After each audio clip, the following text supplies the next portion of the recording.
The Rangers and Delta are flown in and the assault begins. Delta lands first on the southern side of the target building. Fortunately, there was video of the insertion that was taken.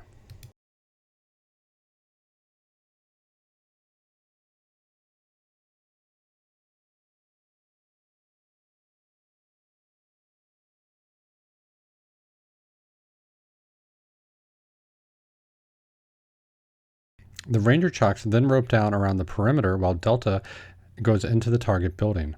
Sergeant Everman's chalk number 4, is dropped off and blocked north of their intended position. While descending from his Black Hawk, PFC Blackburn falls 70 feet and is severely injured. At this time, Lieutenant Colonel McKnight's Humvee convoy and 5-ton trucks leave towards the K4 traffic circle. Then they proceed north on Via Lenin, and then east on National, and then north up behind the target building. While this is going on, the Somali National Army and Aidid's militia are beginning to return fire and are trying to rally more fighters to defend the neighborhood. The Somali fighters begin to burn tires as a way of signaling each other. Also, the location of the Ranger base and their template operations allow for some prediction of what is to come. The Somalis begin to set up roadblocks along the major routes leading from the Ranger bases and the UN forces bases. Also, at this time, many of these Somali fighters are at their peak levels of intoxication from taking khat, which is a methamphetamine that is similar to watercress in appearance. McKnight's Humvee column arrives and begins to add support fire. At this time, PFC Blackburn is put into a Humvee while 2 others provide escort, and they begin to move back towards the Ranger base while taking fire. To the north, larger elements of Somalis are massing. Colonel Sharif Guimali Hassan of the Somali National Army begins to alert other SNA sector chiefs to take their men and to collapse onto the American position and to begin covering the routes out of the airport base and the UN University compound. While clearing their way through the target building, the D-Boys are able to capture 24 men plus Omar Salat and Mohammed Hassan Awale. Meanwhile, Chalk 4, led by Sergeant Eversman, is suppressed. His unit strength is down from tending to wounded and casualties, and also from having to send men to go with Private First Class Blackburn back to the base.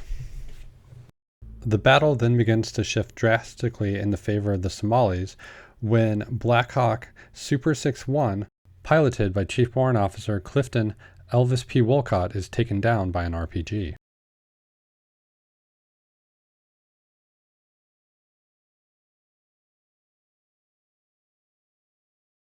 The RPG explodes near the tail rotor of Super 6-1, which forces it to spin out of control. Due to Wolcott's quick action, some of the crew survive the crash and begin to attempt to move out of the damaged helicopter. General Garrison of Task Force Ranger alerts General Thomas Montgomery of the 10th Mountain Division and the commander of the Quick Response Force to mobilize immediately. During this time, the other Blackhawks and Little Birds are orbiting the city and are providing observation and fire support. An AH-6 Little Bird, Star 4-1, lands behind Super 6-1 on the narrow street, and its crew begins to defend the downed helicopter and is able to rescue 2 wounded Deltas. A SAR, Combat Search and Rescue Blackhawk, Super 6-8, arrives and ropes down 5 Delta, 7 Rangers, and 2 Air Force parajumpers. At the target building, Captain Steele of the Rangers dispatches some of his men to move towards the crash site and to secure it. The Rangers and Delta arrive at the crash site and they begin to encounter enemy fire. Chief Warrant Officer Wolcott is trapped inside the downed Super 6-1, and the Rangers of Chalk 2, led by First Lieutenant DiTomaso, and Delta continue to maintain a perimeter around the bird. The SAR PJs find Wolcott and his co-pilot, Chief Warrant Officer Donovan Briley, dead. Part of the QRF are now mobilized, and 150 men consisting of Company C and the 2nd Battalion Tactical Command of the 10th Mountain Division leave the UN University compound and arrive at the airport. This is convoy number 2 and is made up of 12 Humvees and 9 2.5-ton trucks. They leave at approximately 5:10 p.m. The assault force is then ordered to go to the crash site on foot and to secure it. Almost 3 full Ranger Chalks begin to head out. The rest, with Captain Steele, remain to keep the perimeter of the target building along with the D-Boys. The initial convoy, under command of Lieutenant Colonel Danny McKnight, is taking on the captured Somalis.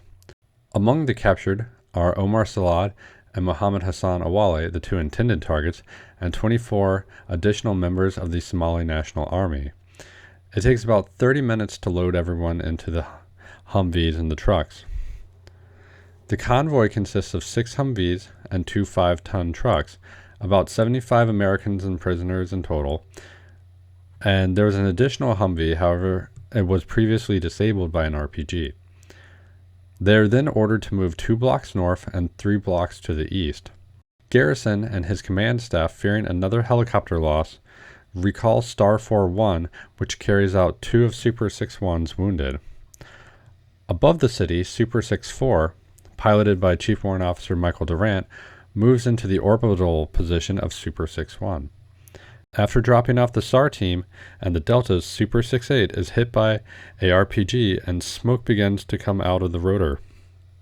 It manages to stay airborne and is able to return safely to the airfield, only minutes away. At this time, Convoy Number 1, led by McKnight, heads north. Along the way, Sergeant Eversman's Chalk 4 mounts up with the convoy. The convoy then turns to the east and then to the south. After moving into the orbital position of Super 6-1, Chief Warrant Officer Durant Blackhawk is hit by an RPG. It damages the tail rotor. The Blackhawk is able to limp back to the southwest for about a mile towards a U.S.-controlled airfield when the tail rotor comes apart. Super 6-4 begins to spin out of control. When it lands, Super 6-4 lands flat, which allows its shock absorbers to take away some of the impact. At this point, Aidid, his militia, and his Somali National Army allies have nearly achieved their strategic victory. The downing of 2 American helicopters and the possibility of hostages spurs them on. Their aim is to shatter the near-invincible image that the Ranger Force has and to create a high-profile enough event that would sour the American public's will to be in Somalia. Blackhawk, Super 6-2, while circling, sees that there are survivors moving down below inside the wreckage. 2 Delta snipers, Master Sergeant Gary Gordon and Sergeant First Class Randy Schugert, volunteer to be put down to defend Super 6-4. There are no other ground forces in the immediate area. After repeated requests, they are given the go-ahead and are inserted by the hovering Super 6-2 just feet off the ground. The 2 snipers begin defending the downed Super 6-4.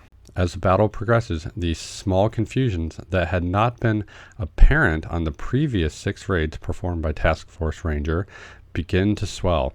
Chief among these is that the communication between the observation units in the sky and the units on the ground are not direct and that there is a delay between them. For example, the comms of the EP-3E Orion spy plane that was flying high overhead went to the Joint Operations Command, then to the Command and Control helicopter, and then to the units on the ground. In the case of the now moving convoy under the leadership of Lieutenant Colonel Danny McKnight, this delay began to prove costly.